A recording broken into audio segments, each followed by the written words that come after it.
सभी को सादर जय जिनेन्द्र। आदरणीय परम पूज्य स्वाध्याय प्रेमी संयम प्रीति जी महाराज साहब जी के मुखारविंद से उत्तर अध्ययन सूत्र के कर्म प्रकृति क्लास नंबर 12 हाँ, क्लास नंबर 12 में आप सभी का सहर्ष स्वागत करते हैं। आदरणीय परम पूज्य महाराज साहब जी को एक साथ मथेन वंदामी, भावपूर्वक मथेन वंदामी, श्रद्धा पूर्वक मथेन वंदामी। ते सांगून टाका तुम्ही, मी नाही म्हणून सांगून टाका ना। नहीं ठीक है कोई बात नहीं। महाराज बोलिए शांतिनाथ भगवान की जय, आचार्य भगवंत की जय। नमो अरिहंताणम, नमो सिद्धाणम, नमो आयुर्वेदम, नमो उपकारणम, नमो लोहे गुणम। एसो पंच नमोकारो सव पावपनाशनो मंगलानां च सभ्येसिं परमं हवै मंगलम्, परमं हवै मंगलम। श्री मिंदर स्वामी महाराज आपकी आज्ञा, भगवान आपकी आज्ञा, गुरु गुरु जी महाराज आपकी आज्ञा। उत्तराध्ययन सूत्र के 33वें अध्ययन का अर्थ करने की आज्ञा चाहते हैं। परम आदरणीय, परम वंदनीय, परम पूजनीय 24 तीर्थंकर भगवान, पंच परमेश्वर भगवान तथा ज्ञानी, ध्यानी, त्यागी, तपस्वी समस्त ऊर्जा महापुरुषों के चरणों में भावपूर्वक वंदन। आराध्य गुरुदेव पूज्य श्री आचार्य भगवान, तपसी जी महाराज साहब, पूज्य श्री माता जी महाराज साहब आदि उपकारी चरणों में भावपूर्वक वंदन। संस्कार भारती वाणी भूषण पूज्य श्री प्रीति सुधा जी महाराज साहब के चरणों में भावपूर्वक वंदन। यहाँ उपस्थित सभी श्रद्धा धर्म प्रेमी श्रद्धावान जिज्ञासु भाइयों तथा सुशील बहनों, हम लोग उत्तराध्ययन सूत्र का 33वां अध्ययन देख रहे हैं। कर्म प्रकृति नाम का अध्ययन है। उसमें कर्म के अलग अलग प्रकार हमने देखे हैं। कर्म क्या होते हैं, कैसे बांधे जाते हैं, कर्म सत्ता क्या होती है, कर्म सिद्धांत क्या होते हैं, कर्म के बहुत प्रकार हमने देख लिए हैं। कर्म सत्ता जो होती है वो जीव को पीड़ा देने में मानती है। कर्म सत्ता जो होती है वो जीव को पीड़ा देने में मानती है, क्योंकि हम जैसे कर्म बांधते हैं वैसे वो उदय में लाने का काम करती है, वैसा उदय आता है और वो पीड़ा देने का काम करती है। पर धर्म सत्ता जो होती है वो जीव को सुखी करने में मानती है। धर्म सत्ता क्या करती है कि जो कर्म उदय में आए हैं उन कर्मों को समभाव से कैसे सहना, कैसे वो कर्म उदय में आते हैं, कर्मों का स्वरूप क्या होता है, कर्म में हम कैसा परिवर्तन कर सकते हैं, कर्मों से डरने की कोई जरूरत नहीं है। कर्म उदय में आते हैं, अपना फल देके चले जाते हैं, हमेशा के लिए नहीं रहते हैं। इस प्रकार हमें समाधान करके हमें सुखी करने का प्रयास धर्म सत्ता करती है। तो कर्म सत्ता और धर्म सत्ता में ये फर्क होता है। कर्म सत्ता न्याय करती है। न्याय करती मतलब क्या करती है, जिसने जैसा काम किया उसको वैसा फल मिलता है। जो जैसा कर्म बांधेगा उसको वैसा फल मिल जाता है। उदय में आने के बाद वैसा ही फल उसको मिलने वाला है। ये न्यायपूर्वक बात कर्म सत्ता के पास है। पर धर्म सत्ता जो होती है वो उसमें समाधान देती है। वो कहती है कि उदय में आए हैं कर्म तो वो भोगने तो पड़ेंगे ही, पर उदय में आने से पहले हम उन कर्मों को हम उसकी उद्वर्तना अपवर्तना कर सकते हैं, संक्रमण कर सकते हैं, उन कर्मों को कम ज्यादा कर सकते हैं, हम सभी प्रकार से उसको एकदम नष्ट भी कर सकते हैं। सिर्फ जो निकाचित कर्म है उन्हीं को हमें वैसे के वैसे भोगना पड़ता है, और बाकी के कर्मों में हम बदलाव ला सकते हैं। तो इस प्रकार समाधान देने का काम धर्म सत्ता करती है। तो धर्म सत्ता और कर्म सत्ता में यह अंतर होता है। कर्म सत्ता एक स्टेट वे होता है, उसका स्ट्रेट रहता है, जो जैसा है उसको वैसा मिलेगा, उसको बाकी कोई उसमें कोई फर्क नहीं पड़ता है, वो कुछ भी चिंतन नहीं करता है। क्योंकि कर्म सत्ता, कर्म जो है वो कैसे है, पुद्गल है, पुद्गल द्रव्य है। और पुद्गल द्रव्य जो होते हैं तो वो द्रव्य कर्म के रूप में होते हैं। पुद्गल द्रव्य का जो पिंड होता है, कर्म परमाणु जो है वे पुद्गल द्रव्य है, और पुद्गल द्रव्य का वो पिंड होता है। तो पुद्गल द्रव्य का पिंड ये द्रव्य कर्म होते हैं। पर उन पुद्गल द्रव्य के पिंड में जो चेतना को प्रभावित करने की शक्ति होती है, उस शक्ति को भाव कर्म कहते हैं। जो द्रव्य कर्म है, द्रव्य कर्म यानी क्या, कार्बन वर्गना का जो पिंड होता है, कार्बन वर्गना जो इकट्ठी हो जाती है, कर्म का रूप ले लेती है, ज्ञानावर्ण दर्शनावर्ण आदि जो कर्मों का रूप लेकर हमारे आत्मा के साथ चिपक जाती है, आत्मा के साथ ऊपर आवृत्त हो जाती है, तो वो द्रव्य कर्म कहलाती है। पर उस द्रव्य कर्म में चेतना को प्रभावित करने की शक्ति होती है, क्योंकि वे कर्म जैसे ही उदय में आते हैं तो वो हमारी शक्ति को रोकने का काम करते हैं। शक्ति को कर्मों का आवरण में से हमारी शक्ति बाहर निकलती है, तो उस आवरण का रंग उसको लग जाता है, इसलिए वो विभाव दशा में हमारी शक्ति चली जाती है। तो चेतना को प्रभावित करने वाली शक्ति कर्म सत्ता के पास होती है, तो वे कर्म, वो जो शक्ति है उसको भाव कर्म कहते हैं। ऐसे पुद्गल द्रव्य द्रव्य है, द्रव्य की पर्याय पुद्गल की है, और आत्मा की जो चेतना की पर्याय है, जो चेतना के भाव है, वो भाव कर्म कहलाते हैं। तो इस प्रकार ये कर्मों का सारा खेल चलता है। पर उन खेलों में हमें कितना अटकना है, कितना डरना है, और कितना उनसे बचना है, और कैसे उसमें से बाहर निकलना है, ये कला हमें अवगत करनी चाहिए, और वो कला हमें धर्म सत्ता सिखाती है। हम लोग ज्ञानावरणीय कर्म देख रहे हैं।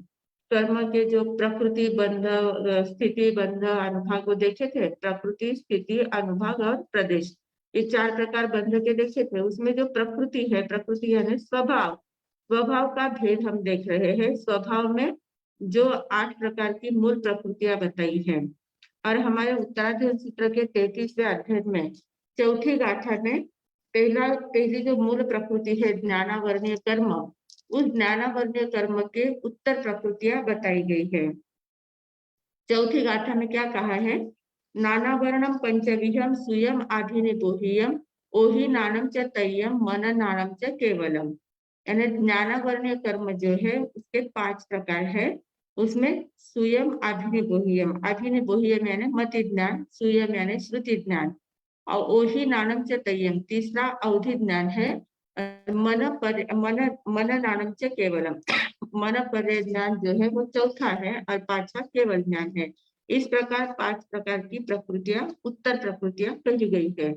अब उसमें हमने मति ज्ञान के भेद देख लिए थे। मति ज्ञान कैसे बंधता है, कैसे उदय में आता है, मति ज्ञान होने के बाद हमारी इंद्रियां कैसे कमजोर हो जाती है, हमारी बुद्धि कैसे कुंठित होती है, उसका कैसे उसका उपाय क्या करना चाहिए, वो सारी बात हमने मति ज्ञान के बारे में डिटेल में देख लिया था।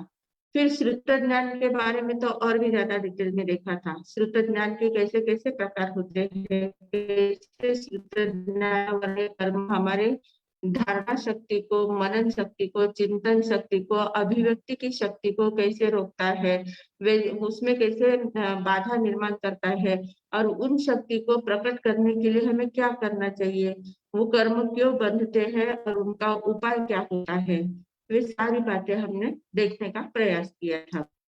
मति ज्ञान और श्रुत ज्ञान ये दोनों परोक्ष ज्ञान है।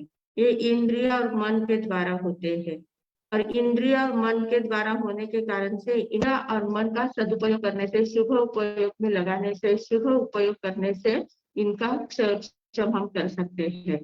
तो इंद्रियों के माध्यम से ही इन दोनों ज्ञानों को हम कम ज्यादा कर सकते हैं। कर्म बंध भी जो होता है, मति ज्ञानावरणीय कर्म होता है, श्रुति ज्ञानावरणीय कर्म जो होता है, वो इंद्रियों का दुरुपयोग करने से, मन का दुरुपयोग करने से बंधते हैं, और उनका सदुपयोग करते हैं, शुभ काम में मन को, इंद्रियों को लगाते हैं, तो इनका क्षयक्षम हो जाता है। मतलब इंद्रियों के साथ ही इनका संबंध होता है। मति ज्ञान जो है वो वर्तमान ग्राही है, और श्रुत ज्ञान जो है वो त्रिकालदर्शी है। वो तीनों काल का चिंतन मनन कर सकता है, तीनों काल की अभिव्यक्ति दे सकता है। तो ये सारा मति श्रुत ज्ञान के बारे में हमने देखा था। आज हमारा अवधि ज्ञान है। अवधि ज्ञान यानी क्या, अवधि का अर्थ क्या होता है, अवधि यानी सीमा, मर्यादा, अमुक मर्यादा तक का ज्ञान होना। अमुक सीमा तक का ज्ञान होना, उसको अवधि ज्ञान कहते हैं। अवधि ज्ञान में क्या होता है, अब ये अवधि ज्ञान, मन परिज्ञान और केवल ज्ञान, ये तीनों ज्ञान कैसे है, प्रत्यक्ष ज्ञान है। प्रत्यक्ष यानी डायरेक्ट आत्मा से होने वाले ज्ञान है। मति ज्ञान, श्रुत ज्ञान इनडायरेक्ट है, वे इंद्रियों के माध्यम से होते हैं, उनको इंद्रियों की सहायता की आवश्यकता होती है। पर अवधि, मन, पर, केवल ज्ञान को इंद्रियों की सहायता की आवश्यकता नहीं होती है, डायरेक्ट आत्मा से होते हैं। तो डायरेक्ट आत्मा से होने वाले जो ज्ञान है उनको प्रत्यक्ष ज्ञान कहा जाता है। तो ये जो अवधि ज्ञान है, ये अवधि ज्ञान भी इंद्रियों के माध्यम से नहीं होता है, इंद्रिया मन के अपेक्षा से रहित डायरेक्ट आत्मा से अमुक अवधि तक के रूपी पदार्थों को देखने का काम करता है। रूपी पदार्थ यानी क्या, जो स्थूल है, पुद्गल द्रव्य है। पुद्गल हमने देखे थे, जो 6 द्रव्य है, 6 द्रव्यों में सिर्फ एक पुद्गल द्रव्य जो है वही रूपी है, बाकी के सभी 5 द्रव्य अरूपी है। अरूपी यानी जो हमारे चर्म चक्षुओं से नहीं दिखते हैं, जिनको चर्म चक्षुओं के द्वारा नहीं देखा जाता, वो अरूपी कहते हैं। और रूपी यानी क्या, जो आंखों के द्वारा हम देख सकते हैं। आंखों के द्वारा दिखने वाली जो स्थूल चीजें होती है, जड़ चीजें होती है, उनको हम रूपी कहते हैं। और जितना जितना आंखों से दिखता है वो सारा जड़ है, सारा पुद्गल है, और पुद्गल के ही पर्याय होती है। अलग अलग रूप पुद्गल के अलग अलग रूप होते हैं। तो ये सारा पुद्गल का खेल है, जड़ का खेल है। और इस जड़ को देखने का काम जो करता है वो चेतन करता है। जड़ को देखना है, जड़ में कुछ परिवर्तन करना है, जड़ को लेना है, छोड़ना है, उसमें आसक्ति रखना है, अनासक्त होना है, जो भी कुछ करना है सारा चेतन करता है। जड़ तो कुछ करता नहीं, वो सिर्फ है, उसका अस्तित्व है, वो स्वयं कुछ नहीं करता है। पर उसको ग्रहण करना या छोड़ना वो सारा कौन करता है, आत्मा करता है, चेतन करता है। चेतन की भाव पर्याय जो होती है वो भाव पर्याय सब कुछ करती है। तो ये जो अवधि ज्ञान है, अवधि ज्ञान सीमा है, मर्यादा है, मर्यादित क्षेत्र में रहे हुए रूपी पदार्थों को देखना। अब मर्यादित क्षेत्र में रहे हुए, ये तो क्षेत्र की मर्यादा तो हो गई। मर्यादित क्षेत्र में अमुक मतलब 100 किलोमीटर तक, 1000 किलोमीटर तक, लाख किलोमीटर तक देख सकते हैं, ऊपर देख सकते हैं, नीचे देख सकते हैं, कितने कितने कहाँ कहाँ तक, जिसका जैसा जैसा क्षम होता है वो वैसा वैसा देखता जाता है। तो ये फिर भी उसमें मर्यादा आ जाती है, मर्यादित क्षेत्र में ही रहे हुए सभी पदार्थों, रूपी पदार्थों को देखता है। दूसरी मर्यादा क्या है, सिर्फ रूपी पदार्थों को देखता है, अरूपी को नहीं देखता है। रूपी की मर्यादा है उसमें, रूपी पदार्थ को ही देख सकता है, अरूपी को नहीं देख सकता। तो ये दूसरी मर्यादा है। मतलब 2 मर्यादा है, एक क्षेत्र की मर्यादा हो जाती है, एक द्रव्य की मर्यादा हो जाती है। मतलब मर्यादित क्षेत्र में ही देखता है, और दूसरा मर्यादित वस्तु को ही देखता है, रूपी पदार्थ को ही देखता है, अरूपी को नहीं देख पाता है। काल की भी अपनी एक मर्यादा होती है, अमुक काल तक ही देखेगा, तीनों काल में देखेगा, पर तीनों काल में कितने कितने वर्षों तक देखेगा, कितने कितने अवसर्पिणी उत्सर्पिणी काल, कितने भव तक देखेगा, उसका मतलब उसकी भी मर्यादा आ जाती है। काल की भी उसमें मर्यादा आ जाती है, और भावों की भी मर्यादा आ जाती है। भावों की मर्यादा यानी क्या, जो पुद्गल द्रव्य है, पुद्गल द्रव्य के भाव यानी वर्ण, गंध, रस, स्पर्श, ये उसके भाव है, ये उसके गुण है। जो गुण होते हैं वही उसके भाव होते हैं। तो उन गुणों में भी संपूर्ण गुणों को नहीं देख पाते हैं। उस समय उनका जितना उपयोग लगेगा, जितनी उनकी क्षम जितना हुआ होगा, उतना ही वो देख पाते हैं। तो द्रव्य, क्षेत्र, काल और भाव चारों से मर्यादा इसमें आ जाती है, इसलिए इसको अवधि ज्ञान कहते हैं। तो ये अवधि ज्ञान जो होता है, ये साधक को होता है, पर साधक यानी सिर्फ दीक्षा लेने वाले को ही होता है ऐसा नहीं है, गृहस्थ अवस्था में भी होता है। अवधि ज्ञान जो होता है वो गृहस्थी को भी होता है। और इसका उदाहरण हमारे शास्त्रों में आता है, उपासक दशांग सूत्र जो है। उपासक दशांग यानी क्या, जिसमें 10 श्रवणोपासकों की कथाएं बताई गई है। भगवान महावीर स्वामी के 10 ऐसे श्रावक थे कि जिनकी बहुत बातों में समानता थी, बहुत बातों में उनका व्यापार इतना बड़ा था, उनकी मर्यादा, उनके धनवान थे, सभी प्रकार की उनकी बहुत ज्यादा समानताएं उनकी होती है। भगवान के दर्शन को आते हैं, भगवान की वाणी सुनकर उनको सभी को वैराग्य आता है, पर वैराग्य आने के बाद वे दीक्षा नहीं ले पाते हैं, गृहस्थ धर्म को स्वीकार करते हैं, 12 व्रतों को स्वीकार करते हैं और सच्चे श्रावक बनते हैं। श्रावक श्रमणोपासक बनकर वो अपनी साधना करते हैं। तो इस प्रकार सबसे पहले जो श्रावक है वे आनंद श्रावक कहलाते हैं। आनंद श्रावक जो थे वे इतने ज्यादा गर्भ श्रीमंत तो थे ही, बहुत ज्यादा श्रीमंती उनके पास थी। मतलब उनके बहुत सारे 12 करोड़ सुवर्ण मुद्राएं, उनके कुछ व्यापार में 4 करोड़ लगी थी, कुछ परिवार में लगी थी, कुछ इसमें समाज कार्य में लगाने के लिए 4 करोड़। इस प्रकार उनकी मर्यादाएं बहुत ज्यादा थी, मतलब बहुत ज्यादा उनके पास धन था, पर फिर भी उन्होंने उसमें मर्यादा कर ली थी। उसमें जितना धन था उसको सिर्फ अपने व्यापार में या अपने जीवन के लिए ही उपयोग में नहीं लाते थे, समाज कार्य के लिए, दान धर्म के लिए भी वो उपयोग में लाते थे। तो ऐसे वे आनंद श्रावक थे और उन्होंने 12 व्रत स्वीकार कर लिए थे। 12 व्रत स्वीकार करने के बाद वे 12 ही व्रतों का इतना व्यवस्थित पालन करते थे, बहुत व्यवस्थित रूप से, जैसे भगवान ने कहा है वैसा ही वो सारे व्रतों का पालन करते थे। और पालन करते करते हर पक्षी, अमावस्या पूर्णम को, अष्टम पक्षी को पौषध करना है, व्रत नियमों का पालन करना है और तपश्चर्या वगैरह करना है, बहुत सारी साधना वे करते थे।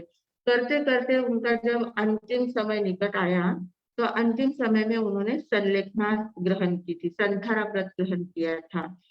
सभी प्रकार के सभी जो उनका फैलाव था उसको उन्होंने सारा व्यापार अपने पुत्र को सौंप दिया था और वे अपने साधना में लगे थे और उन्होंने अंतिम समय में संधारा लिया था। संधारा लेने के बाद सभी जीवों के साथ खमक थमना करके इतने उत्कृष्ट परिणाम उनके थे। तो घर में ही पहले अपने हर एक श्रावक के घर में पौषधशाला हुआ करती थी। जैसे मंदिर, छोटे मंदिर होते हैं, वैसे पहले पौषधशाला स्पेशल हुआ करती थी। उस पौषधशाला में बैठकर वे अपनी धर्म आराधना करते थे। तो पौषधशाला में जाकर उन्होंने संधारा ग्रहण किया और संधारा ग्रहण करने के बाद इतना धर्म ध्यान उनका बढ़ गया था, बहुत ज्यादा धर्म ध्यान करते थे और धर्म ध्यान करते करते उनके अवधि ज्ञानावर्ण कर्मों का क्षयक्षम हुआ और उनको अवधि ज्ञान की प्राप्ति हुई, अवधि ज्ञान उनको हो गया। संधारा लेने के बाद उनको अवधि ज्ञान हुआ और अवधि ज्ञान जैसे ही हुआ और उसी समय भगवान महावीर स्वामी का उनके गांव में आना हुआ।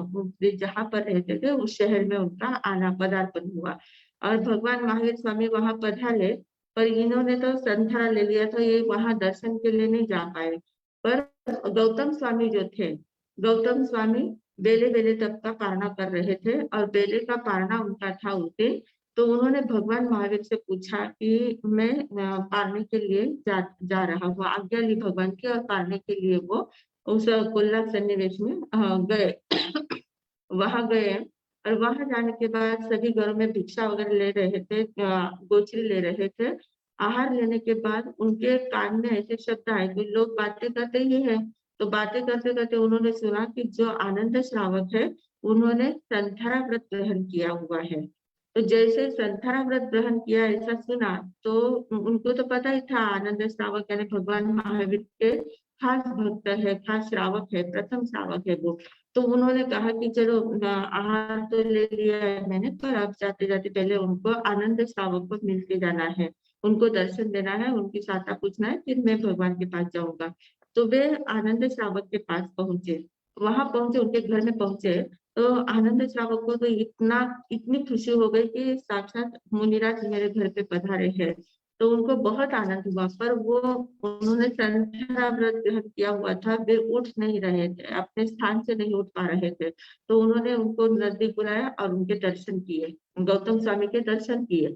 दर्शन करने के बाद उन्होंने गौतम स्वामी से प्रश्न पूछा कि क्या भगवान श्रावक को भी अवधि ज्ञान हो सकता है क्या? तो गौतम स्वामी ने कहा कि हाँ, श्रावक को हो सकता है अवधि ज्ञान। तो फिर मुझे वैसा अवधि ज्ञान हुआ है, ऐसा उन्होंने कहा। गौतम स्वामी से कहा कि मुझे भी अवधि ज्ञान हुआ है। तो गौतम स्वामी ने पूछा कि कहाँ तक, कितनी मर्यादा का हुआ है आपको? तो उन्होंने कहा कि मुझे लवण समुद्र के 500 योजन पूर्व में, उत्तर में और पूर्व में, दक्षिण में और पश्चिम में लवण समुद्र के 500 योजन तक का ज्ञान हुआ है। उत्तर में हिमवान पर्वत तक का ज्ञान हुआ है और ऊर्ध्व दिशा में सौधर्म देवलोक तक का ज्ञान हुआ है और अधो दिशा में रत्न प्रभा पृथ्वी तक का ज्ञान हुआ है। उतना मुझे सब कुछ स्पष्ट दिखाई देता है। तो गौतम स्वामी के मन में शंका उत्पन्न हुई। श्रावक को अवधि ज्ञान तो होता है, पर इतना विशाल अवधि ज्ञान नहीं होता है। अब लवण समुद्र के 500 योजन, मतलब पहले तो जम्बूद्वीप 1 लाख योजन का है, उतना पूरा जम्बूद्वीप पूरा होने के बाद लवण समुद्र रहता है, उसमें आगे 500 योजन, मतलब बहुत ज्यादा विशाल ज्ञान उनको हो गया था। तो गौतम स्वामी के मन में शंका उत्पन्न हुई और उन्होंने कहा कि देखो, श्रावक लोगों को होता है अवधि ज्ञान, गृहस्थ अवस्था में भी होता है, पर इतना विशाल नहीं होता है। तुम्हारी कुछ तो भी भूल हो रही है, इतना ज्यादा ज्ञान तुमको नहीं हो सकता है पर थोड़ा होगा, इतना ज्यादा नहीं हो सकता। तो इसलिए तुम्हें जो लगता है कि मुझे इतना ज्ञान हो गया, इतना ज्ञान हो गया, तुम इसकी आलोचना कर लो और इतना ज्ञान तुम्हें नहीं हो सकता।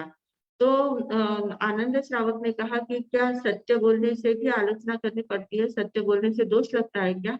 तो गौतम स्वामी ने कहा कि नहीं, सत्य बोलने से दोष नहीं लगता है, फिर आपको आलोचना करनी पड़ेगी क्योंकि आपने मेरे ऊपर विश्वास नहीं रखा है, इसलिए आपको आलोचना करनी पड़ेगी। तो गौतम स्वामी ने कहा कि ठीक है, मैं भगवान महावीर से जाके पूछता हूँ कि किसकी बात सही है, किसको आलोचना करनी चाहिए। वे भगवान महावीर स्वामी के पास पहुंचे और उनको कहा कि ऐसे ऐसे आनंद श्रावक को इतना विशाल ज्ञान हुआ है, तो क्या गृहस्थी को इतना विशाल ज्ञान हो सकता है? तो भगवान ने कहा कि हाँ, हो सकता है, आनंद श्रावक को हुआ है और वो जो बता रहे हैं वो बात सही है, उतना ही ज्ञान उनको हुआ है और तुमने उस ज्ञानी की आशाधना की है। जाके तुम वापस उनकी क्षमा याचना करो, कामना करो और तुम प्रायश्चित करो। तो इस प्रकार गौतम स्वामी ने वापस जाके उनकी क्षमा याचना की, आलोचना किया और प्रायश्चित लिया। तो इस प्रकार अवधि ज्ञान इतना विशाल रूप से श्रावक लोगों को भी हो सकता है, गृहस्थ अवस्था में भी हो सकता है, पर कब होगा? जब उसकी आराधना हमारी व्यवस्थित होती रहेगी। क्योंकि अवधि ज्ञान जो है वो आत्मज्ञान है, डायरेक्ट आत्मा से होने वाला ज्ञान है। तो डायरेक्ट आत्मा से होने वाला ज्ञान अगर हमें खोलना है तो हमें आत्म साधना कितनी करनी पड़ेगी? एकदम शुद्ध निर्मल आत्म साधना करनी होगी। जितनी आत्म साधना हमारी निर्मल, स्वच्छ और पवित्र होगी, उतना ज्ञान हमारा खुलता जाता है। तो अब जो अवधि ज्ञान होता है वो अवधि ज्ञानावरणीय कर्म क्यों बंधता है? हमारे पास भी अवधि ज्ञान तो है, अवधि ज्ञान है, मन परिज्ञान है, केवल ज्ञान है, सभी प्रकार के ज्ञान हमारे अंदर है। आत्मा में तो सभी प्रकार के ज्ञान विद्यमान है, उनको कहीं से लाना नहीं है, कैसे सीखना नहीं है। अंतर में जो ज्ञान है उसी को खोलना है, उसी को खोलने की कला हमें सीखनी है। पर ये कर्म हमारे बंधे कैसे है? अवधि ज्ञानावरणीय कर्म का बंध हुआ, इसलिए हमारा अवधि ज्ञान रुका हुआ है। अवधि ज्ञानावरणीय कर्मों का अगर क्षम हो जाता है, वो बाजू में हट जाता है, तो हमारा भी ज्ञान खुल सकता है। तो वो कर्म क्यों बंधे हैं? वो कर्म कैसे बंधे हैं? अवधि ज्ञानावरणीय कर्म का बंध हमारा कैसे हुआ है? तो उसके बंध के कारण कहे हैं कि आत्मा की जो अतीन्द्रिय शक्ति होती है, आत्मा की शक्ति बहुत विशाल होती है, बहुत ज्यादा होती है, अतीन्द्रिय शक्ति है। अतीन्द्रिय यानी इंद्रियातीत शक्ति होती है। इंद्रियों की जितनी क्षमता है उससे कई गुना, हजारों गुना ज्यादा आत्मा की शक्ति होती है। इंद्रिय की शक्ति तो बहुत सीमित होती है, ये अतीन्द्रिय शक्ति होती है। तो इस जो आत्मा की अतीन्द्रिय शक्ति है, उस शक्ति का अपलाप करने से, ये ऐसे, हाँ क्या गप्पा और गप्पी से क्या आत्मा की इतनी शक्ति हो सकती है क्या? यहाँ बैठे बैठे क्या अमेरिका का कोई दिख सकता है क्या? ऐसा कुछ हो सकता है क्या? वो ऐसा हो ही नहीं सकता, आत्मा में इतनी शक्ति रहती ही नहीं है। अगर रहती है तो फिर वो ढकी क्यों है, वो शक्ति खुलती क्यों नहीं है? इस प्रकार अपलाप करना, आत्म शक्ति का अपलाप करना, जो अतीन्द्रिय शक्ति है उसका अपलाप करना। फिर दूसरी बात, उसके उसके ऊपर हमारी श्रद्धा नहीं होती है। नहीं नहीं, ऐसे आत्मा में कोई शक्ति होती ही नहीं है। जो महापुरुष होते हैं ना, उनकी अलग साधना होती है, वो कहीं से शक्ति को प्राप्त कर लेते हैं। ऐसे आत्मा में कोई शक्ति नहीं होती है और हो ही नहीं सकती। इस प्रकार से उसके ऊपर श्रद्धा ही नहीं रखना कि नहीं, मेरी आत्मा में तो इतनी शक्ति है ही नहीं। इस प्रकार अपने आप को कमजोर महसूस करना और अपनी शक्ति पर ही शंका लाना, अपनी शक्ति पर ही श्रद्धा नहीं रखना। तो इसके कारण से कर अवधि ज्ञानावरणीय कर्मों का बंध होता है। तीसरी बात, जो हमारी ज्ञान शक्ति है, जो अंतर के ज्ञान की समझ की शक्ति है, बोध शक्ति होती है, उस शक्ति का निरर्थक या अनर्थकारी कार्य में उपयोग करना, व्यर्थ बिना काम के बातों में उस शक्ति का उपयोग करना। ज्ञान है हमारे पास, पर उस ज्ञान का उपयोग हम बिना काम की बातों में लगाते हैं, निरर्थक बातों में लगाते हैं या कोई अनर्थकारी बातों में। जैसे बम बनाना है, बम स्फोट करना है, जैसे किसी को नुकसान पहुंचाना है, किसी को कुछ तकलीफ देना है। ऐसे अब जैसे ये वायरल वगैरह निकालना है, वायरल निकालने के बाद सभी को तकलीफ देना है। मतलब ज्ञान था पर उस ज्ञान का दुरुपयोग किया है, अनर्थकारी कार्य में उसका उपयोग किया है। तो अनर्थकारी कार्य में जो उपयोग किया जाता है ज्ञान का, उसके कारण से अवधि ज्ञानावरणीय कर्म का बंध होता है। अपनी ज्ञान शक्ति का निरर्थक या अनर्थकारी कार्यों में उपयोग करना। किसी को डुबाना है, किसी को कुछ इतना दिमाग लगा के किसी को नीचे लाना है, कोई आगे बढ़ रहा है तो उसको कैसे पीछे खींचना है, कैसे किसी का नुकसान करना है, कैसे किसी को जीवन से उठा देना है, कैसे किसी की प्रगति हो रही है तो वो हमें सहन नहीं होती तो उसको नीचे उसकी बदनामी कैसे करना है। इस प्रकार अलग अलग ज्ञान का उपयोग करके अलग अलग बातों में उस ज्ञान को लगाना और अनर्थकारी क्रिया करना। तो ऐसे अनर्थकारी क्रिया करने से अवधि ज्ञानावरणीय कर्म का बंध होता है। फिर है आत्मज्ञानी की अविनय आशा न करना। जिसको आत्मज्ञान हुआ है, अब हमें तो हुआ नहीं है, पर जिसको हुआ है, जो व्यक्ति सही बात बता रहा है, जो आत्मा की बातें कर रहा है, आत्मज्ञान जिसका प्रकट हो चुका है और आत्मज्ञान में वो प्रत्यक्ष की कोई बातें देख रहे हैं और उनकी अभिनय आशा न करना कि नहीं ये तो कुछ ही ऐसे चमत्कार तो बहुत देखे गए थे, ऐसे कुछ कोई होता सही में कुछ नहीं होता है, कुछ अपना अंदाज से बात कर देते हैं वो बात सही हो जाती है। पर ऐसे कोई आत्मज्ञान थोड़ी होता है। वो क्या आत्मज्ञानी है क्या? उनका देखो आचरण तो देखो, कैसे आत्मज्ञानी हो सकते हैं। इस प्रकार उनकी निंदा करना, अभिनय करना, आशा न करना, अनादर करना। तो जो आत्मज्ञानी व्यक्ति है उसका अनादर करने से हमारा अवधि ज्ञान का आवरण होता है।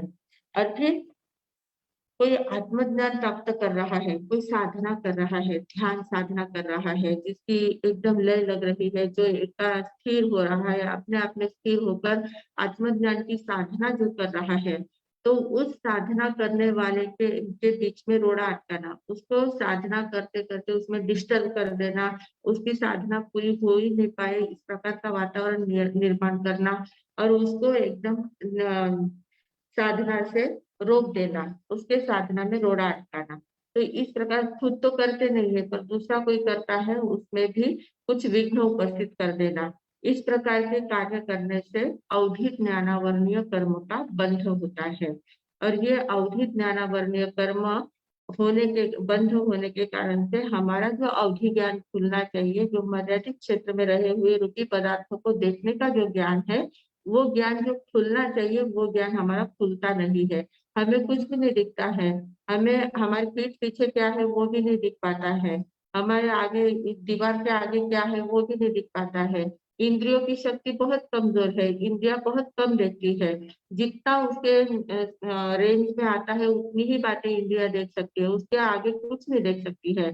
पर आत्मशक्ति बहुत ज्यादा विशाल है। आत्मशक्ति यहाँ आंखें बंद करके कहा क्या चल रहा है दुनिया ने, कहा कौन से देवलोक में क्या चल रहा है, कौन से नरक में क्या चल रहा है, कौन से देश में कहा महाद्वीप क्षेत्र में क्या चल रहा है, सब कुछ यहाँ बैठे बैठे दिख सकता है। तो इतनी शक्ति हमारे आत्मा में होते हुए भी हम उससे वंचित है, उस शक्ति को हम खोल नहीं पाते हैं। तो ये हमारी बहुत बड़ी हार है, ये बहुत बड़ी हमारी हार है, हम पराजय है। हम उस शक्ति को खोल नहीं पा रहे हैं। तो अब इस शक्ति को खोलने का उपाय क्या हो सकता है? उसका उपाय भी तो कुछ हो सकता है ना, कुछ कर सकते हैं ना उसके लिए। तो उसका उपाय एक ही है, दो ही उसके उपाय है। पहला उपाय है कि हमें अवेदी बनना आना चाहिए। अवेदी बनना यानी क्या? कि वेद यानी क्या? वेद यानी वेदन करना, अनुभव करना। अनुभव करना, सुख का अनुभव करना, दुख का अनुभव करना, ऐसे अनुभव जो होता है उसको वेद कहते हैं। तो हमें अवेदी बनना है। अवेदी बनना मतलब क्या? मन वचन काया से जो भी क्रिया होती है, मन वचन काया को वासना रहित बनाना। वासना रहित मतलब, वासना यानी सिर्फ शारीरिक जो वासना होती है उतनी ही वासना नहीं होती है।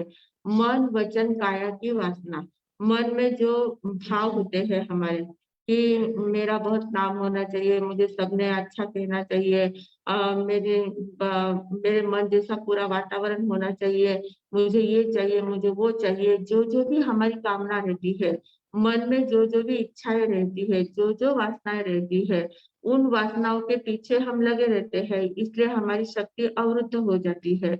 तो उन वासनाओं से रहित मन होना चाहिए। किसी प्रकार की कोई कामना नहीं है, कोई जो है उसमें समाधान है, जो प्राप्त है उतना पर्याप्त है, उसके आगे कुछ नहीं चाहिए। इस प्रकार की भावना हमारी मन में होनी चाहिए। दूसरे वचन की वासना, वचन की वासना यानी क्या? कि मैं जो बोलता हूँ वो सबने सुनना चाहिए, सबने उस बात को स्वीकार करना चाहिए, सभी लोगों ने मेरी वाह वाह करनी चाहिए, मेरी हर कार्य को सराहना करनी चाहिए, मैं जो भी करता हूँ सबने मेरा कौतुक करना चाहिए।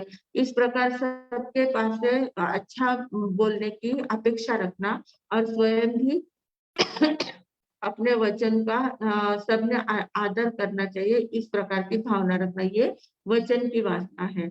तो इस वचन की वासना से भी निर्लिप्त हो जाना है। कोई अच्छा कहे या बुरा कहे, जैसे है वैसे है, जैसे है वैसे ही रहेंगे। किसी के अच्छे कहने से हम अच्छे नहीं हो जाते, किसी के बुरे कहने से हम बुरे नहीं होते। आखिर जैसा हमारा स्वभाव है, जैसा हमारा नेचर है, जैसा हमारा आचरण है, वैसा ही हमारा जीवन रहने वाला है। उसमें कोई परिवर्तन आने वाला नहीं है, पर हमारी अपेक्षाएं बहुत ज्यादा बढ़ जाती है। मन से अपेक्षाएं बढ़ती है, वचन से अपेक्षाएं बढ़ती है, शरीर से भी अपेक्षाएं बढ़ती है। सबने मेरा बहुत सेवा करनी चाहिए, सबने मुझे सहायता देनी चाहिए, सबने मुझे सहायता पूछनी चाहिए, मेरे मन जैसा सारा वातावरण होना चाहिए, मेरे शरीर को एकदम सहायता मिले, ऐसा ही सब कुछ मुझे मिलना चाहिए। इस प्रकार शरीर की भी एक अपेक्षा रहती है। तो ये जो वासनाएं हैं, मन वचन काया की जो वासनाएं हैं, इन वासनाओं से रहित होना, इसको कहते हैं अवेदी बनना। तो ऐसे अवेदी हम जितने बनते जाएंगे, जितनी अपनी आवश्यकताएं कम करते जाएंगे, जो है उसमें समाधानी वृत्ति हमारी रहनी चाहिए। तो समाधानी वृत्ति जितनी ज्यादा बढ़ेगी, जितनी अपेक्षाएं कम होती जाएगी और जितने मन में एक प्रकार से तृप्ति का अनुभव होता रहेगा, तो कुछ भी मुझे चाहिए नहीं, जो है उतना ही बहुत ज्यादा है, इससे ज्यादा मुझे कुछ नहीं चाहिए। इस प्रकार जिसको कुछ नहीं चाहिए वह श्रेष्ठ बन जाता है। तो ऐसे श्रेष्ठ बनने की कला जिसको आ जाती है, उसका ज्ञान अवधि ज्ञानावर्ण कर्मों का क्षय ज्यादा जल्दी से हो सकता है। और दूसरी बात है अकषाई बनना। अकषाय बनना यानी एकदम कषाय रहित तो अवस्था नहीं हो सकती है, कषाय हमारी रहती है, पर उस कषाय में भी जो तीव्रता होती है, उस तीव्रता को मंदता में लाना। तीव्र कषाय जो है वो तीव्र कषाय हमारी मंद कषाय होती जाए, इस प्रकार का ध्यान रखना।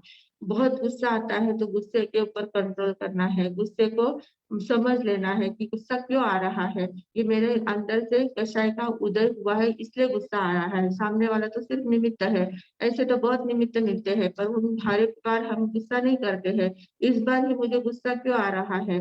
इस प्रकार चिंतन करना, चिंतन करके उस गुस्से को कम करने का प्रयास करना, अपनी ही कषाय को कम करने का प्रयास करना। तो जितनी कषाय मंद होती जाएगी और जितनी वासनाएं हमारी अपेक्षाएं कम होती जाएगी, उतना हमारा अवधि ज्ञानावर्ण कर्म का क्षयक्षम होता जाएगा। तो ऐसे अवधि ज्ञानावर्ण कर्म का क्षयक्षम करना हमारा कर्तव्य है। और जिसको अवधि ज्ञान प्राप्त करने की भावना है, वो इस प्रकार की साधना करके अवधि ज्ञानावर्णीय कर्म का क्षयक्षम कर सकता है। हमने देखा है अवधि अवधि ज्ञान प्राप्त करना है तो उसके लिए अवस्था की कोई शर्त नहीं है। वो छोटा है या बड़ा है, स्त्री है या पुरुष है, सन्यासी है या गृहस्थी है, किसी प्रकार की अवस्था की कोई शर्त इसमें नहीं है।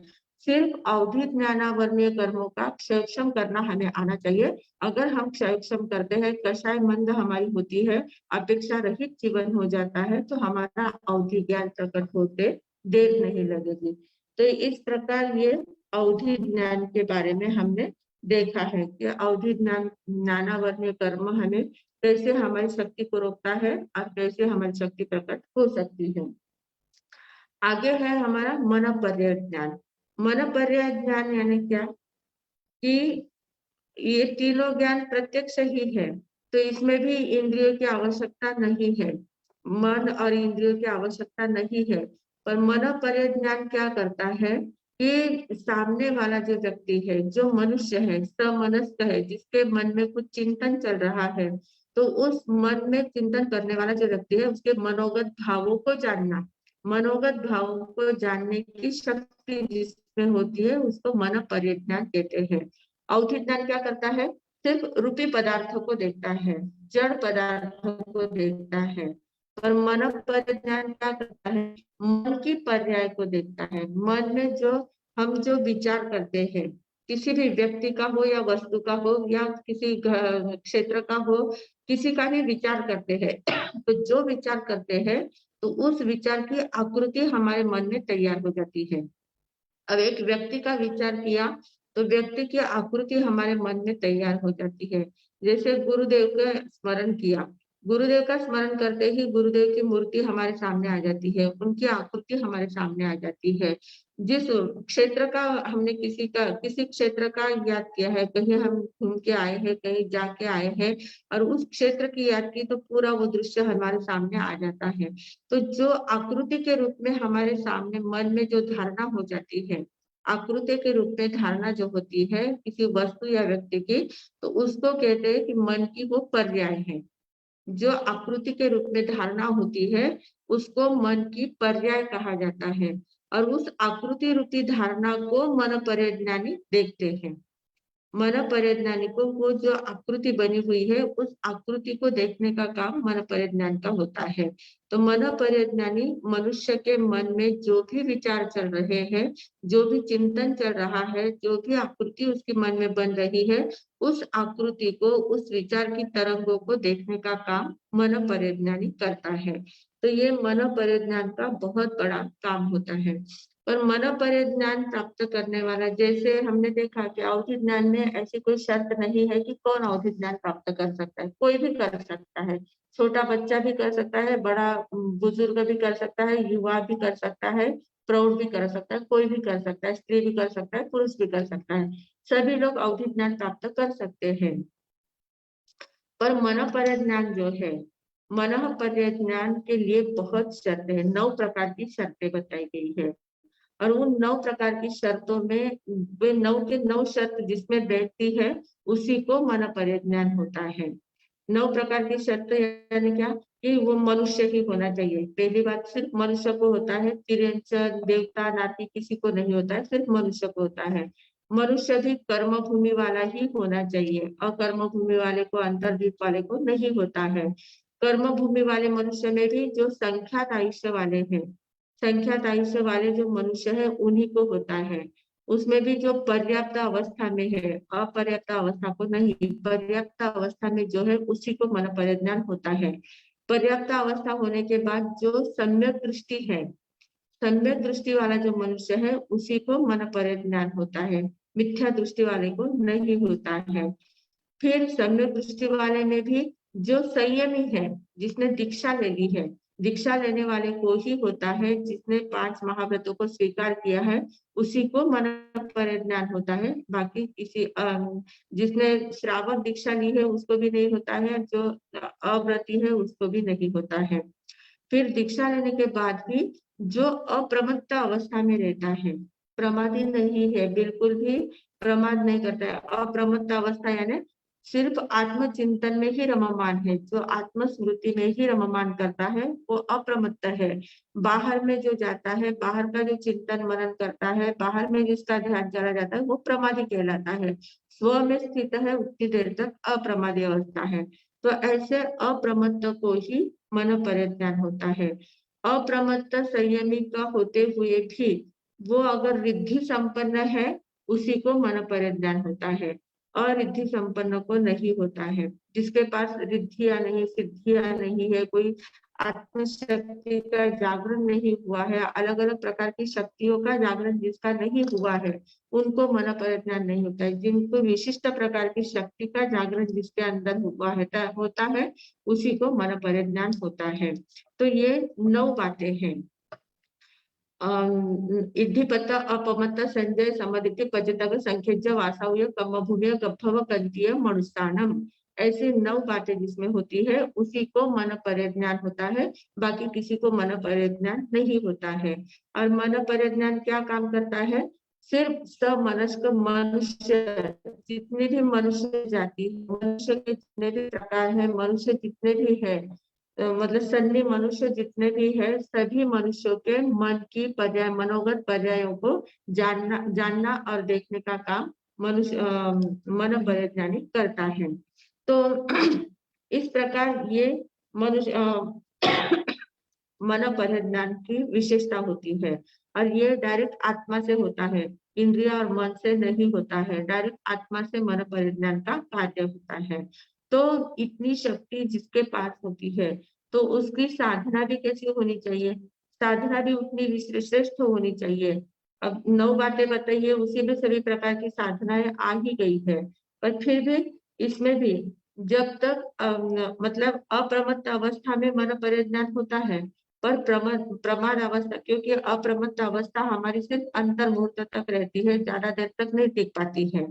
जो 6ठे 7वें गुणस्थान वाले संत होते हैं, साधु संत होते हैं, उनकी अप्रमत्त अवस्था कितनी होती है? बहुत थोड़ी देर के लिए अंतर में जाते हैं, वापिस बाहर आते हैं, अंदर की आनंद लेते हैं, वापिस बाहर आते हैं। तो अंदर बाह्य उनकी झूले की अवस्था चलती रहती है। तो अप्रमत्त अवस्था में मन परिज्ञान हो जाता है, पर प्रमादी अवस्था में भी वो रहता है, चला नहीं जाता है। प्रमत्त अवस्था आने के बाद वो चला नहीं जाता है, मतलब 6ठे 7वें दोनों गुणस्थान में अप्रमत्त मन परिज्ञान रहता है। और मन परिज्ञान मतलब जो दूसरे के भाव को जानता है, तो दूसरे के भाव को कब तक जानेगा? जब तक उसकी इंद्रिया स्वच्छंदी है और कषाय की प्रबलता है, तब तक दूसरे के मन के भाव को नहीं जानता है। इंद्रिया अगर स्वच्छंदी बन गई है, ज्ञान अलग बात है और साधना अलग बात होती है, और इंद्रियों का अपना व्यापार अलग होता है।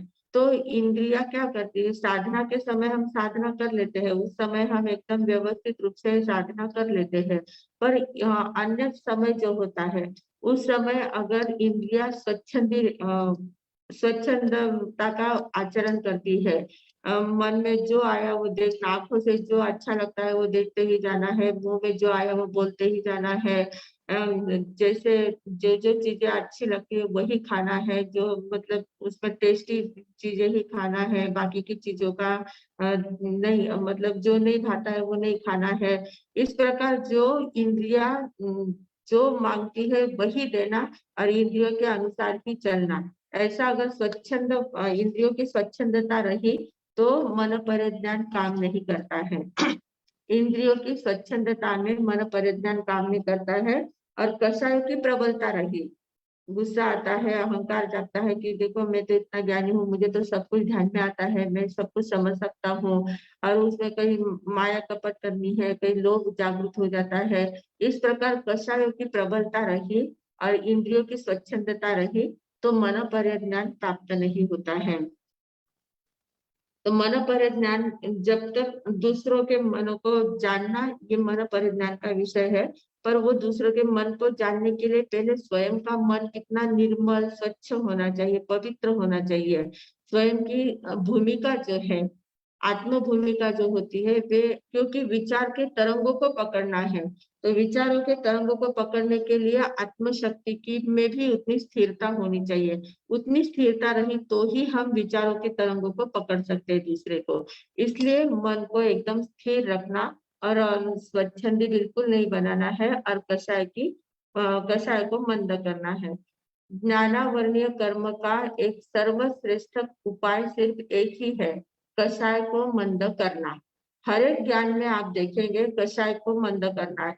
जितनी कषाय आपकी मंद होती जाएगी उतना ज्ञान आपका खुलता जाएगा। तो ये ज्ञानावर्णीय कर्म का प्रबल कारण है, कषाय को मंद करना उपाय है। तो ऐसा मन परिज्ञान का वर्णन करता है। तो मन परिज्ञान बंधता कैसे है, मन परिज्ञान का आवरण क्यों बनता है? तो मन का दुरुपयोग करने से, मन में कहीं के कहीं चिंतन करना है, किसी के बारे में बुरा सोचना है, जो सत्य बातें हैं उन बातों का चिंतन नहीं करना है, असत्य बातों का ही चिंतन करते रहना है, असत्य बातों में ही विश्वास करना है, भगवान के विरुद्ध ही, भगवान ने जो भी बातें बताई है उन बातों के विरुद्ध आचरण करना है, विरुद्ध बातों का प्रचार प्रसार करना है, विरुद्ध बातों का चिंतन करना है, मिथ्यात्व का ज्यादा चिंतन करते रहना है। इस प्रकार की साधना, इस प्रकार का जो काम करते हैं उनका मन परिज्ञान गाढ़ा होता जाता है, मन परिज्ञान उनका खुलता नहीं है। तो इस प्रकार और उसका उपाय वही है, इंद्रियों की स्वच्छंदता कम करना है और कषाय को मंद करना है, ये उसका उपाय है। इसके आगे है अंतिम उत्तर प्रकृति है ज्ञानावर्णीय कर्म की, केवल ज्ञान। केवल ज्ञान क्या होता है? केवल ज्ञान अन्य सभी ज्ञानों से विलक्षण होता है, प्रधान होता है, उत्तम होता है और परिपूर्ण ज्ञान होता है। तो केवल ज्ञान यानी जितने द्रव्य है सभी द्रव्यों के सभी पर्यायों को स्पष्ट रूप से जानना। हस्तामलकवत कहते हैं, हाथ पर रखे हुए आंवले के समान प्रत्यक्ष रूप से सब कुछ जानना। हाथ पर रखे हुए आंवले के समान, हाथ पर रखा हुआ आंवला ये एक प्रतीक बताया गया है। आंवला ही क्यों लिया है? हाथ पर रखे हुए, हस्तामलकवत ऐसा ही शास्त्र में शब्द आया हुआ है। हाथ पर रखा हुआ जो आंवला होता है, आंवला गोल होता है और उसको अगर हमने हाथ पर रखा है तो वो पूरा हमें दिखता है, पर कैसे दिखता है? पूरा चारों ओर से पूरा दिखेगा, पर उसका जो नीचे वाला जो तल भाग होता है वो हमें दिख नहीं पाता है। हाथ पर रखे हुआ जो आंवला होता है उसका जो तल होता है वो हमें दिखता नहीं है। और केवल ज्ञान के लिए उपमा दी गई है हस्तामलकवत, हाथ पर रखे हुए आंवले के समान।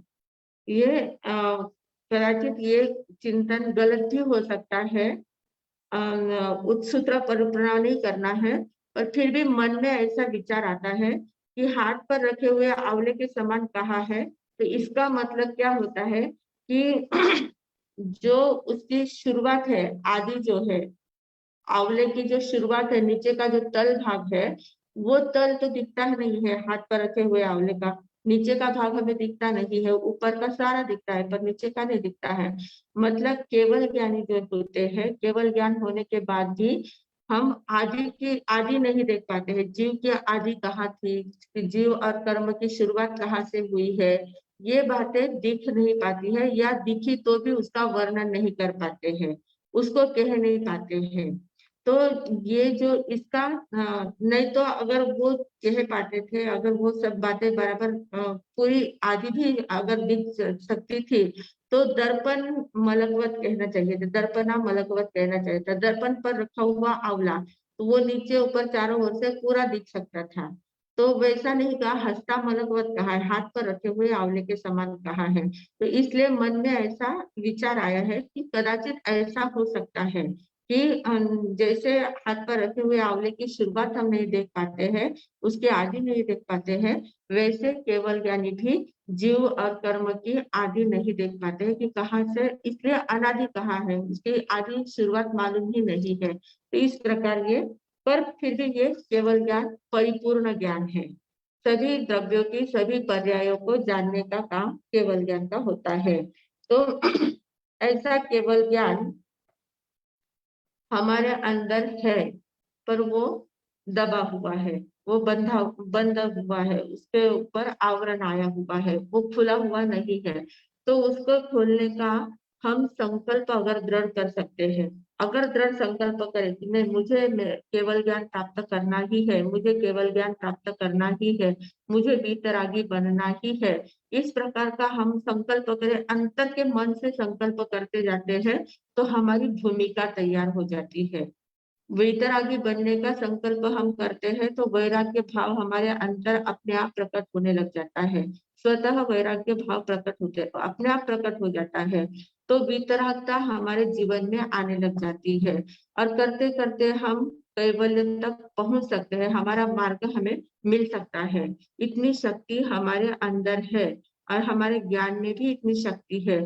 तो उस ज्ञान को खोलने के लिए और केवल ज्ञान प्राप्त करना है तो सबसे पहले क्या करना पड़ता है, मोहनीय कर्म पर हमें काम करना पड़ता है। मोहनीय कर्म को जितना हम पूरी तरह से क्षय करेंगे तभी हमारा केवल ज्ञान प्रकट हो सकता है।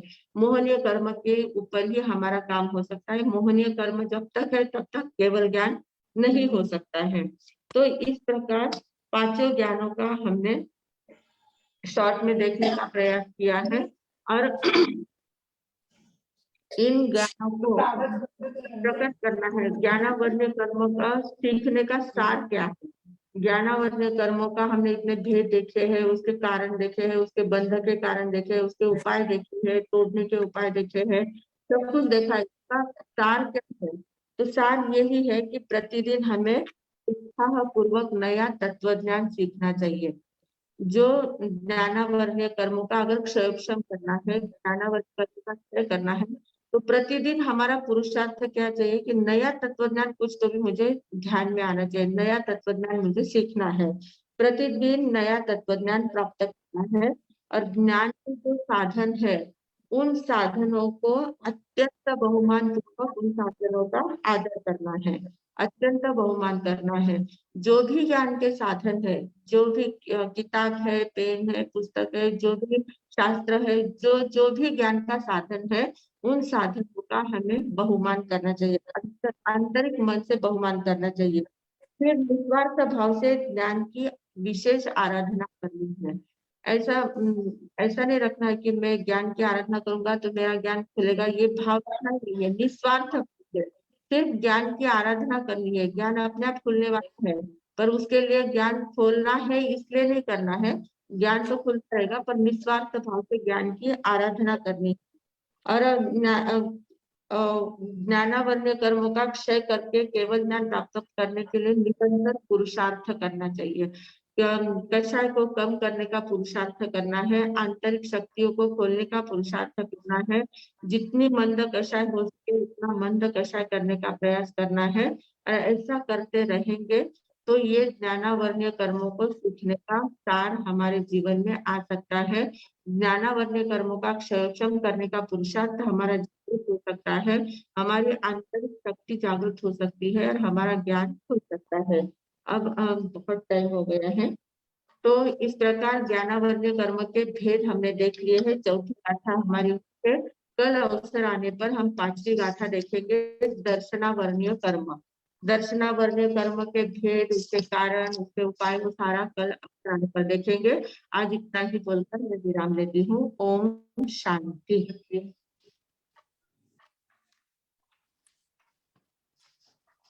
शकुताई। मथे नंदनी महाराज, सभी जिज्ञासु साधकों को भावपूर्वक नमस्कार। आज अर्चना और महेश दोनों ही नहीं है, क्लास तो हमारी चली है, लेकिन सवाल जवाब का जो कार्यक्रम रहेगा वो शायद आज और कल नहीं हो पाएगा। जिनके भी मन में जो जो समस्या है तो बुधवार या गुरुवार के दिन महाराज साहब उसका समाधान करेंगे। आज तो ऐसा सोचा था कि क्लास लेना या नहीं, लेकिन इतने सारे साधक इतनी उत्सुकता के साथ बैठे हैं तो अंतराय कर्म किसी को अंतराय नहीं देना, इसलिए कार्यक्रम तो चला है। अभी लगातार 10 महीने से हमारे निरंतर अभ्यास वर्ग चालू है। हमने नंदी सूत्र देखा है, सम्यक तो पराक्रम देखा है और कर्म प्रकृति अभी देख रहे हैं। वैसे देखा तो कर्म सिद्धांत हमारे जीवन का निजी विषय है और सभी को उत्सुकता है कि किस तरह से हम कर्म बांध रहे हैं और किस प्रकार से हमें कर्म का फल मिलने वाला है। लेकिन जब अब सारी बातें हम सुन रहे हैं, कर्म सिद्धांत जितना सूक्ष्मता से सुन रहे हैं, तब हमारी उत्सुकता बढ़ रही है कि कर्म बांधने में भी हम समर्थ है, तो कर्म तोड़ने में समर्थ कैसे हो सकते हैं, इसका भी मार्गदर्शन हमें मिल रहा है। कि क्योंकि इन कर्मों के घेरे के कारण ही अनादि अनंत काल से यह हमारी जन्म मरण की निरंतर यात्रा चालू है। और अनादि अनंत काल से कर्म के संस्कार इतने गहरे जमे हुए हैं कि आज तक भौतिकता में ही मन रमता था। लेकिन हमारा अहोभाग्य, हमारा भाग्योदय हुआ तो हमें ऐसे मार्गदर्शक मिले कि अंतर की यात्रा करने के भाव सभी के जग गए और उत्सुकता बढ़ती गई कि इसके आगे क्या होने वाला है। अभी सभी का पुरुषार्थ से छलांग लगाने का तो प्रयास शुरू हो गया है। और महाराज साहब की एक विशेषता है कि जो बातें हमने सीखी है, जो हमें सिखाया वो भूल ना पाए, इसलिए कई बार विषय के अनुसार सारी की हुई बातों की बार बार याद दिलाते हैं। कि जैसे हमने देखा कि मति ज्ञान के प्रकार देखे, मति ज्ञान की परिभाषा हमने कई बार सुनी है, श्रुत ज्ञान की परिभाषा ऐसी सुनी है कि सभी की याद हो गई। मति ज्ञान कहा तो कोई भी नींद से उठकर कहेगा कि 5 इंद्रिय और मन के द्वारा जो बोध होता है वो मति ज्ञान है, और जो इंद्रिय और मन ने ग्रहण किया है उसको अभिव्यक्ति देने का काम श्रुत ज्ञान करता है। मति ज्ञान, श्रुति ज्ञान, अवधि ज्ञान, मनोपर्य ज्ञान की मर्यादित क्षेत्र में रहे हुए रूपी पदार्थ को जानना है, अवधि ज्ञान है। कि समनस्क के मन की पर्याय को जानना है, वो मनोपर्य ज्ञान है। केवल ज्ञान यानी भूत भविष्य वर्तमान को जानते हैं, देखते हैं। ये सारी बातें हमारे दिमाग में अच्छी तरह से बैठ गई है। फिर भी कि जिस समय अभी मति ज्ञान के 2 प्रकार जब आते हैं, श्रुत निश्चित और अश्रुत निश्चित, तो अश्रुत निश्चित कहते ही हमारे सामने 4 प्रकार की बुद्धि आ जाती है। औत्पाती की बुद्धि, वैनक की बुद्धि, कार्मिक की बुद्धि और पारिणामिक की। और जब श्रुत निश्चित आता है तो अवग्रह या अवाय धारणा, कुछ है क्या है उस पर चिंतन, और वो बात कैसी किस तरह से हम छोटी छोटी बातों में अवग्रह या अवाय धारणा पूरे दिन में हमारे द्वारा होते रहता है। तो कैसे होता है, कैसे हमें उसे समझता है और कैसी हमारी धारणा बनती है। तो यह जो सारा कर्म सिद्धांत जब सीख रहे हैं, तो कर्म और उत्तराधायन सूत्र की एक विशेषता है। आप कितने सारे अध्ययन में देखोगे कि मति ज्ञान, श्रुति ज्ञान, अवधि ज्ञान, मनोपर्य ज्ञान, केवल ज्ञान, कई अध्ययनों में इसका उल्लेख आया है। जैसे 28वें अध्ययन में आने वाला है, ये आदित्य कर्म प्रकृति देख रहे। कभी कभी लगता है वही बातें बार बार क्यों कही गई। तो अभी लगता है कि हमारा चिंतन इतना गहरा नहीं है कि थोड़े दिन ध्यान में रखते और भूल जाते हैं, लेकिन कोई भी बात जब बार बार कही जाती है तो मन में एकदम बैठ जाती है। और अभी किसी ने भी पूछा तो हम तुरंत ये सारी बातें बता सकते हैं। अभी इसके आगे सभी ने महत्वपूर्ण, अभी एक क्लास अपने ऑनलाइन होते, ऑफलाइन होते तो शायद प्रश्न आपको रोज दिए जाते थे, आपसे पूछे जाते थे। अभी आप प्रश्न पूछते हैं, हमारे साथ समाधान करते हैं। तो अगर हमारे से अपने प्रश्न भी पूछे तो उत्तर कौन देगा, ऐसा भी हो रहा है ऑनलाइन के कारण। तो जो बातें हमने सीखी है उसको अच्छी तरह से ध्यान रखने के लिए अभी ये तो बातें हमारी सब ध्यान में आ गई है, मति ज्ञान, श्रुति ज्ञान वगैरह। तो लेकिन कर्म की अभी कर्म सिद्धांत चल रहा है, तो कर्म सिद्धांत की जो महत्वपूर्ण 11 अवस्था है वो सभी ने याद रखनी ही है। किताब में तो लिख के रखोगे, दिमाग में लिख के रखना है कि कर्म का बंध कैसा होता है, कषाय और योग के कारण कर्म का बंध होता है। कर्म बांधने के बाद कैसे वो हमारे सत्ता में पड़े रहते हैं। सत्ता में पड़ना यानी क्या, कर्म आज बांधे तुरंत उदय में नहीं आते हैं, तो उसका जो स्टॉक है वो सत्ता है। उदय जैसे अवस्था अवधि पूरी होती है तो उदय आता है।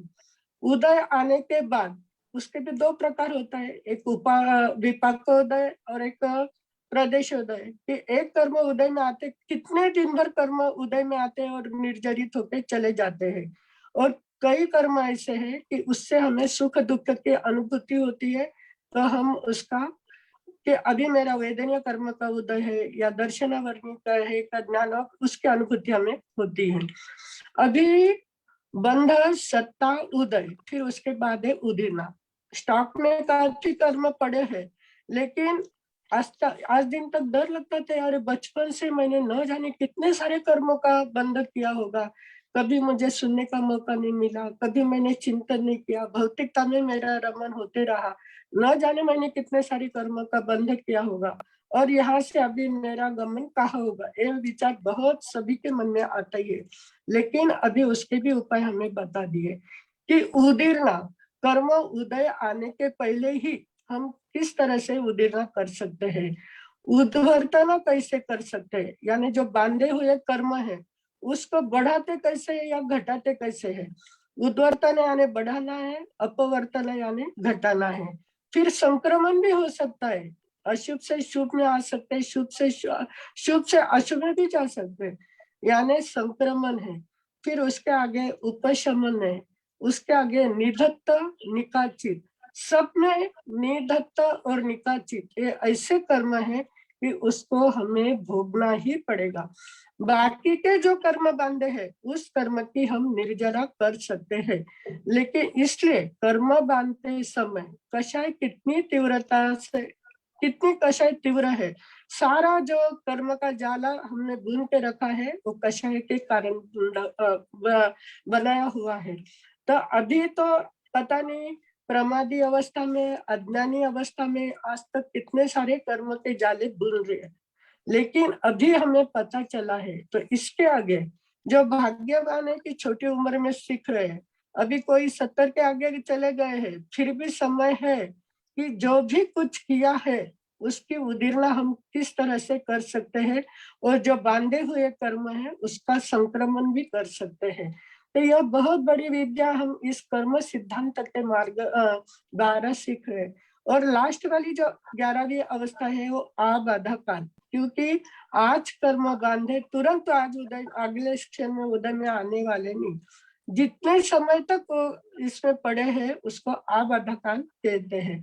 तो सभी को 11 अवस्था अच्छी तरह से याद रखनी, जैसे मति ज्ञान, श्रुति ज्ञान, चार बुद्धि के ज्ञान, अवग्रह या अवाय धारणा, ये सारी बातें हमारे दिमाग में बैठ गई है। अभी अवधि ज्ञान के बारे में भी हमने बहुत कुछ सीखा है कि नंदी सूत्र की जब पढ़ाई चल रही थी तो अवधि ज्ञान, मनोपरय ज्ञान, केवल ज्ञान, कई लोगों ने शायद नंदी सूत्र की पढ़ाई के टाइम शायद वो नहीं रहे होंगे, तो भी हमारे साथ अभी बार बार ये करा रहे, पुनरावृत्ति करा रहे हैं। तो बार बार चिंतन करने के बाद और बार बार सुनने से जो बातें समझी नहीं थी वो समझ जाती है। अभी आज एक महत्वपूर्ण बताए कि कर्म सत्ता पीड़ा देने का काम करती है और धर्म सत्ता मनुष्य को सुखी करने का काम करती है।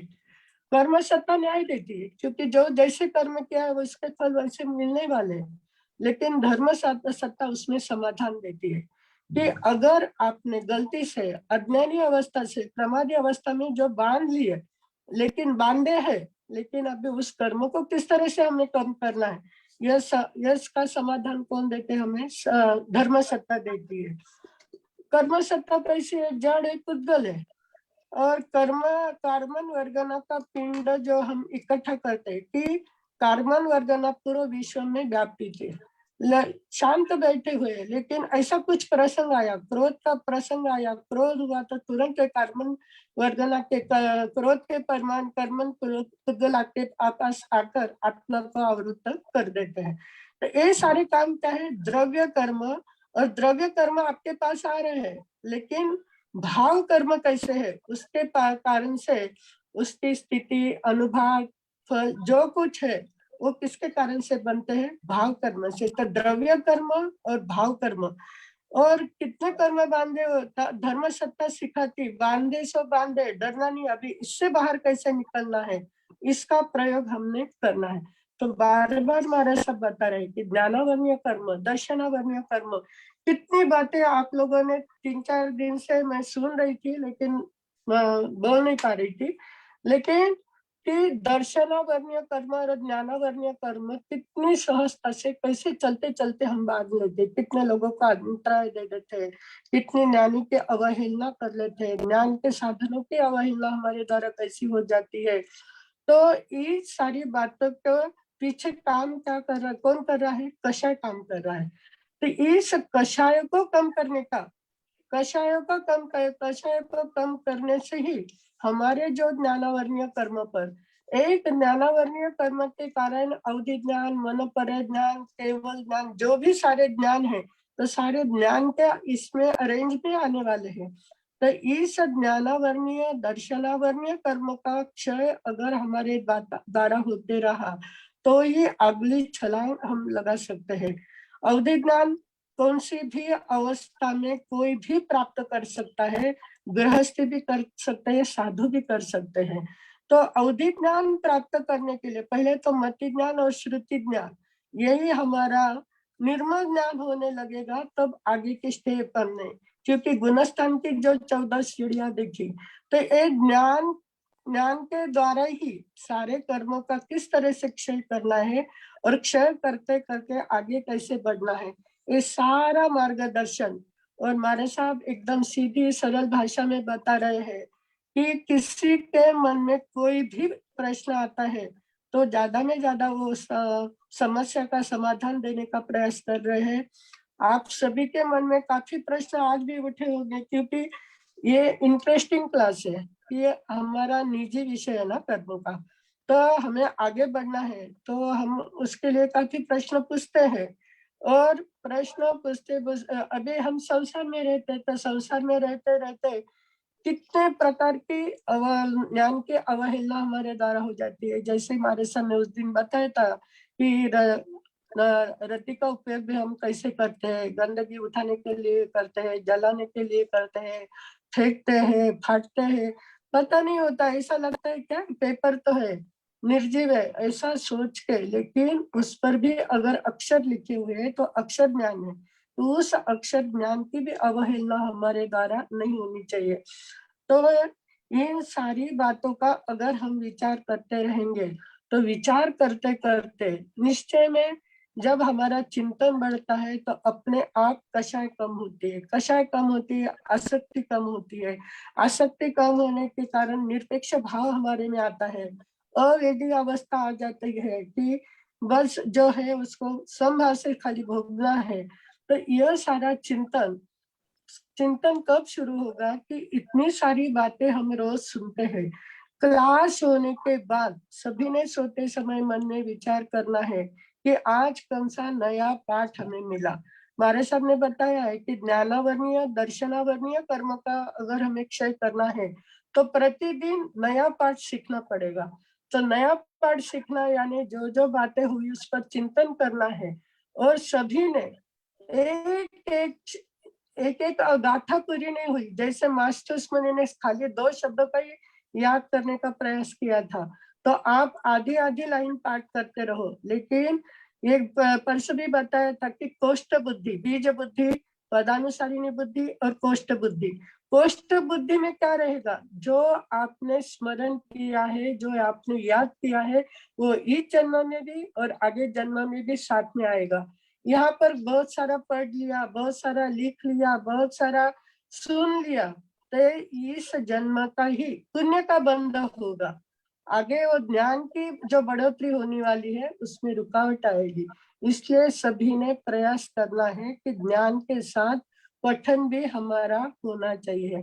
और हमारा सब रोज प्रेरणा दे रहे हैं, तो निश्चय में हम इतना सुनने के बाद हमारा चिंतन जरूर बढ़ेगा ही, और उसके साथ हम सारे प्रयास करेंगे कि हमें ज्ञानावर्णीय कर्म का क्षय करके वह आगे के ज्ञान किस तरह से प्राप्त करना है इसका प्रयास हम जरूर करेंगे।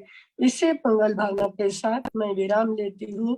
सभी के मन में काफी प्रश्न उभरे होंगे, लेकिन वो व्यवस्था महेश भैया और अर्चना ही कर सकती है, तो आपको सिर्फ सुनना है, आपके मन के सारे विचार मन में रखो है, 2 दिन के बाद सारे प्रश्न हमारे सबको पूछ कर समस्या का समाधान करना।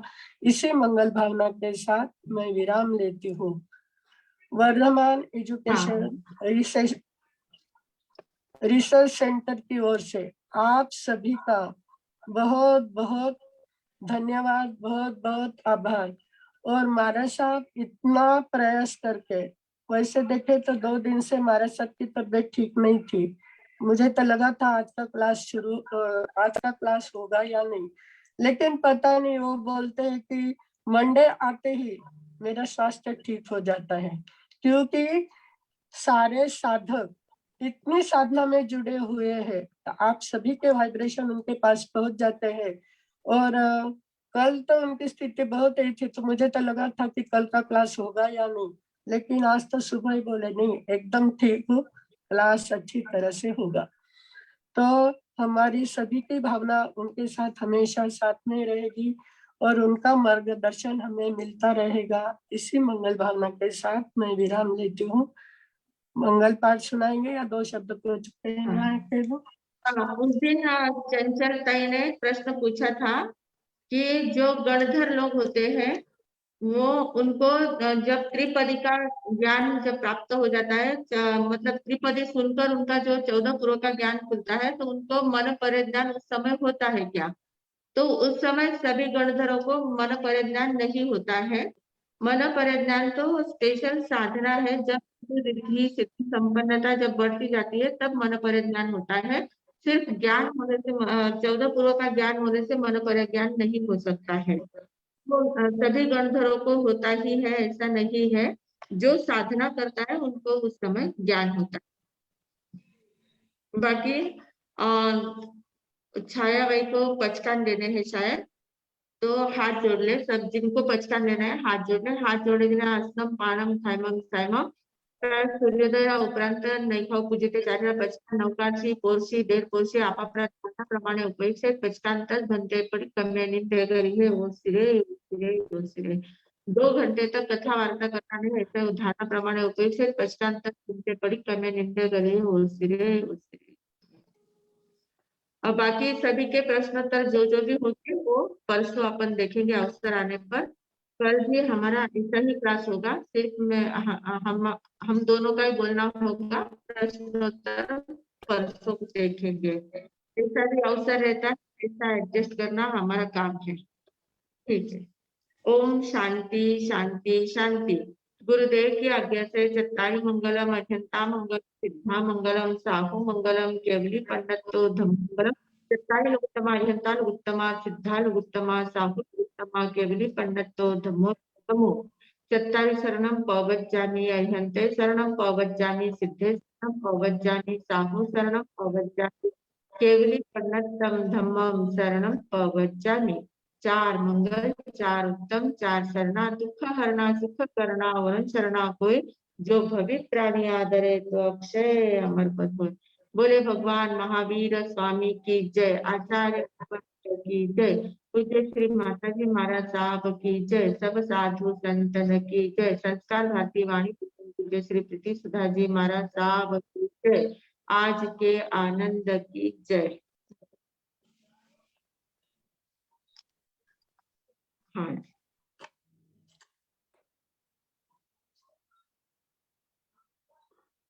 Meeting leave.